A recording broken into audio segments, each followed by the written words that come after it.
ஐயோ சமநாத்.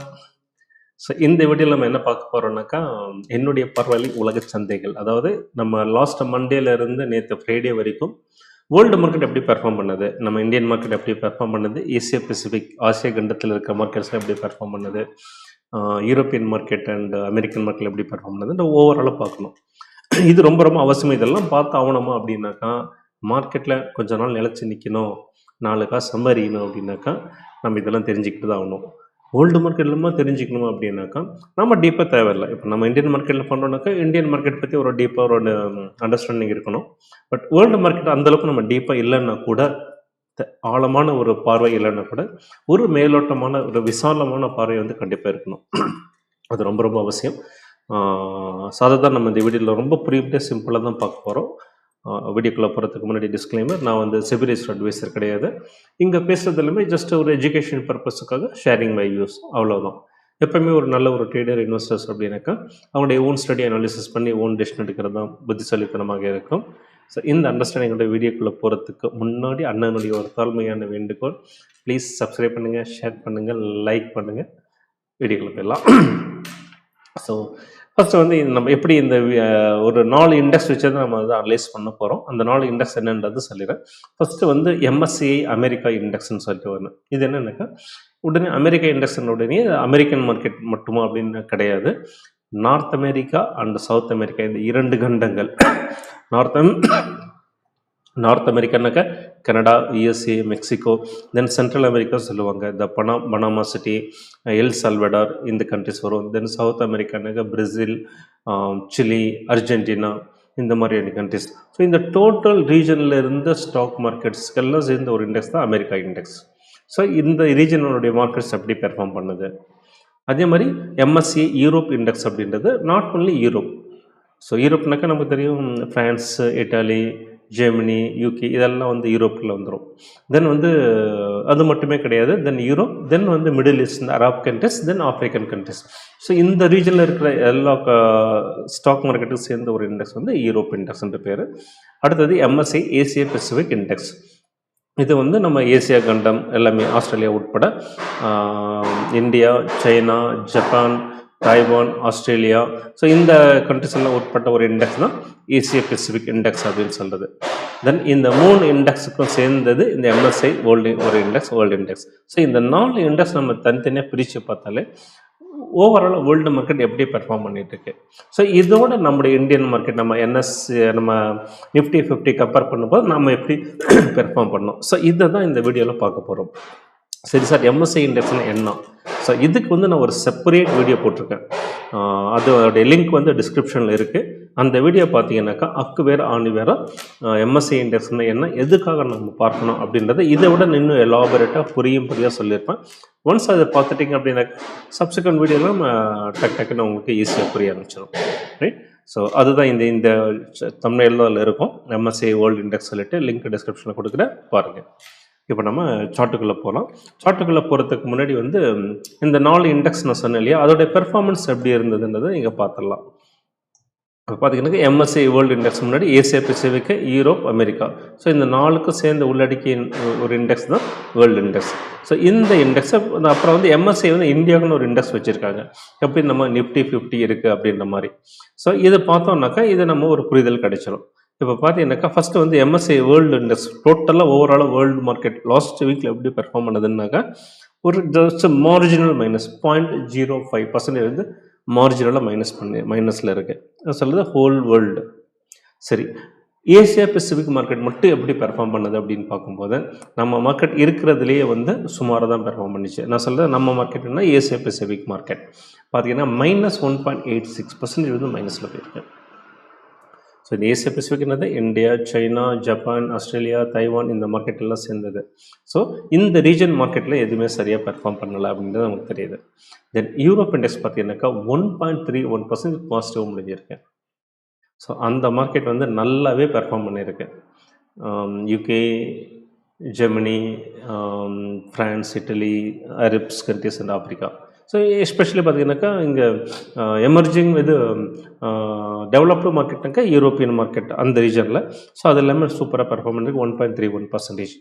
அடுத்தது அமெரிக்க மார்க்கெட் பார்த்தீங்கன்னாக்கா மார்ஜினலி நல்லா தான் பெர்ஃபார்ம் பண்ணியிருக்காங்க.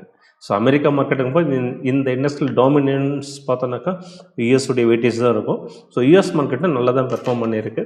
பிகினிங்கில் கொஞ்சம் சொதப்பின மாதிரி இருந்தால் கூட எண்ட் ஆஃப் த வீக்கில் வந்து நல்லாவே பெர்ஃபார்ம் பண்ணி 0.09% வந்து பாசிட்டிவில் முடிஞ்சிருக்கு. ஒரு மார்ஜினல் பாசிட்டிவ்.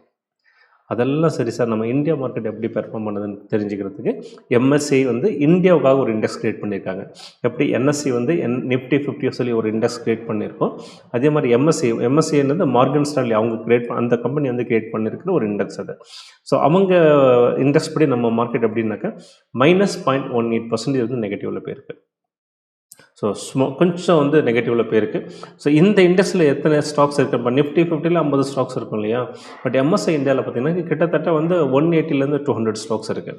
அப்போ மோஸ்ட் ஆஃப் நம்முடைய large cap and mid caps எல்லாமே கவர் ஆகிடும். ஸோ ஒரு வைட் பெர்ஸ்பெக்டிவ் இருக்கும். ஸோ அது வந்து நல்லாவே இருக்குது. ஸோ நிஃப்டி பார்த்தீங்கன்னா -0.31% வந்து டவுனில் போயிருக்கு. ஸோ இது வந்து நம்ம இதோட கம்பேரிசன். இதை வந்து நம்ம அப்படியே சார்ட்டில் பார்க்கும்போது இன்னும் கொஞ்சம் நமக்கு புரிதல் இருக்கும். ஸோ இப்போ சார்ட்டில் பார்த்துடலாம்.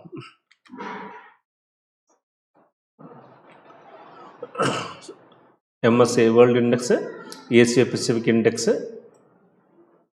American index, then Europe index. So MSCI India index, நம்முடைய நிஃப்டி 50 இண்டெக்ஸ். ஸோ இது எல்லாமே ஒரு பார்வையை பார்த்துடலாம். இது எல்லாமே பார்த்திங்கன்னா இப்போ வீக்லியில் இருக்குது. ஸோ வீக்லியில் பார்க்கும்போது ஒன்றா பார்த்துட்டே வந்துடலாம். ஃபஸ்ட்டு வந்து அமெரிக்கா இண்டெக்ஸ் பார்க்கலாம். பார்க்கும்போது இங்கே நல்லாவே தெரியுது நமக்கு. ஒரு கிட்டத்தட்ட வந்து ஒரு டவுன் சைடில் போனால் கூட எண்ட் ஆஃப் த மார்க்கெட்டில் ஒரு ரெக்கவரி கொடுத்துருக்கு. அதுதான் இந்த டெய்ல் வந்து நமக்கு சிக்னிஃபை பண்ணக்கூடிய விஷயம். அதே மாதிரி யூரோப் மார்க்கெட் பார்த்தீங்கன்னாக்கா நல்லாவே இந்த கேண்டில் பாருங்கள், வீக்லி கேண்டில் இருக்கும். ஸோ இந்த ஹோல் வீக்குக்கானது. ஸோ இது பார்த்தீங்கன்னா நல்ல ஒரு சிக்னிஃபிகண்ட் க்ரீன் கேண்டில். ஸோ அந்த மார்க்கெட் வந்து சூப்பராகவே பெர்ஃபார்ம் பண்ணியிருக்கு. அதே மாதிரி பார்த்தீங்கன்னா ஏசியா பசிபிக் மார்க்கெட் பார்க்கும்போது நம்மளது வந்து கொஞ்சம் நல்லா டவுனில் தான் இருக்குது. பட் பெரிய அளவில் ரெக்கவரி எண்ட் ஆஃப் த வீக்கில் கிடைக்கல. பட் ஓவராலாக பார்க்கும்போது டவுனில் இருக்குது. பட் இதுவே நம்ம வேர்ல்டு மார்க்கெட் பார்க்கும்போது இந்த கூட்டி கழிச்சு, இந்த 3 இண்டெக்ஸையும் கூட்டி கழிச்சு பார்க்கும்போது நமக்கு தெரியக்கூடிய விஷயம் வந்துட்டு ஓவராலாக வந்து மார்க்கெட் வந்து எந்த ஒரு ஹை நெகட்டிவ்லாம் எதுவுமே கிடையாது. பார்த்தீங்கன்னாக்கா இது வந்து நல்ல இந்த டெய்ல் வந்து நல்ல ஒரு புல்லிஷ்னஸ் காட்டுது. புல்லிஷ் வந்துட்டு கொஞ்சம் நல்லா வந்து பையிங் ஸ்ப்ரிட் வந்து எண்ட் ஆஃப் த வீக்கில் வந்துருக்குன்றது நமக்கு தெரியுது. சரி சார், இதோட நம்ம இந்தியா மார்க்கெட் எப்படி கன்ஃபார்ம் பண்ணி பார்க்கலாம் அப்படின்னாக்கா, நமக்கு தெரியும் பிகினிங் ஆஃப் த வீக்கில் வந்து நல்லாவே மார்க்கெட் கீழே விழுந்தது. இந்த லாஸ்ட் ஒரு 2 டேஸில் வந்து நல்லாவே ஒரு ரெக்கவரி கொடுத்தது. ஸோ அதை தான் நம்ம இங்கே பார்க்க முடியும். ஸோ ஒரு புல்லி சென்டிமெண்ட் வந்து ஃபார்ம் ஆயிருக்கு அப்படின்றத. இதே அந்த நிஃப்டி 50ல் பார்க்கும்போது நமக்கு அதே தான் தெரியுது.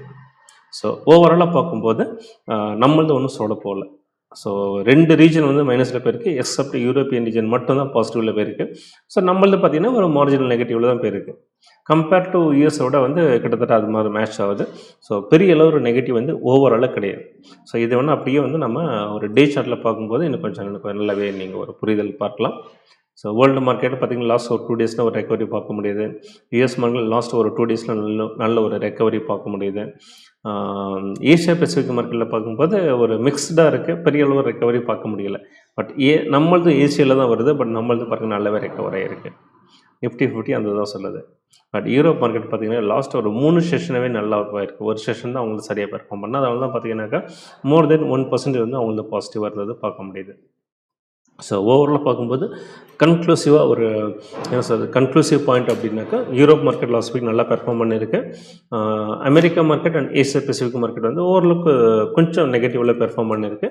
நம்மளது வந்து இந்த ரெண்டுக்கு இடைப்பட்டதில் வந்து ஒரு மார்ஜினல் நெகட்டிவில் தான் இருக்குது. பெரிய அளவு நெகட்டிவ் ஒன்றும் கிடையாது.